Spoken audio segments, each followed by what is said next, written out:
Hello friends, मैं doctor आशीष नेमा, नेत्र रोग विशेषज्ञ, डायरेक्टर साईं शिवा नेत्रालय, अहिंसा चौक, विजयनगर, जबलपुर। आज हम मिल रहे हैं नेत्र दर्शन के 13वें एपिसोड में और आज हम एक टॉपिक पर बात करने जा रहे हैं जिसको बोलते हैं विट्रस ओपेसिटी। लास्ट एपिसोड में किसी ने मेरे से पूछा कि सर हमारी आंखों के सामने काले रंग के धब्बे उठते हैं, ये क्या है?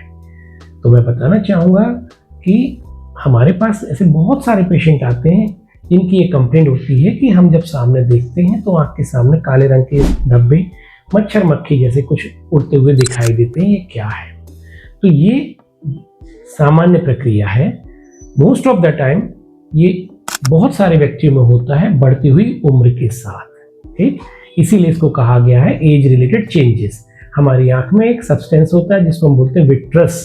ये यंग एज में या कम अवस्था में जेली लाइक होता है या सेमी सॉलिड स्टेज में होता है। जब हमारी उम्र बढ़ने लगती है तब ये लिक्विफाई होने लगता है।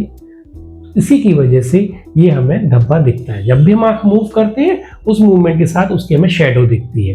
तो ये होता ही इसीलिए क्योंकि हमारा विट्रस लिक्विफाई हो गया या पतला हो गया या डीजनरेट हो गया।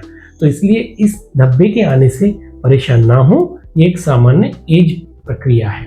लेकिन कुछ बार ऐसा भी है, कई बार ऐसा भी होता है कि हमें अचानक से आना शुरू होता है और उसके साथ साथ कई बार हमें विजन कम होने लगता है या विजन डिक्रीज होने लगता है। तो ये हमारे लिए अलार्मिंग साइन है, क्योंकि ये एक कंडीशन होती है कि जैसे आँख का पर्दा उखड़ जाए तब होता है। तो अगर ऐसी कोई स्थिति बन रही है कि आपको अचानक से बहुत सारे फ्लोटर्स आ रहे हैं, साथ में आपको फ्लैशेस ऑफ लाइट दिख रही है या विजन भी कम हो रहा है, तो फिर डेफिनेटली आपको एक बार डॉक्टर से परामर्श करने की आवश्यकता है और इसको इवेल्युएट करने की आवश्यकता है कि एज की वजह से आपका रेटिनल डिटैचमेंट तो नहीं हो रहा है। अगर ऐसा कुछ है तो डेफिनेटली आपको ट्रीटमेंट की जरूरत है। लेकिन अगर सामान्य विट्रस ओपेसिटी है तो इसके लिए कोई ट्रीटमेंट की जरूरत नहीं है, ये एज रिलेटेड प्रक्रिया है।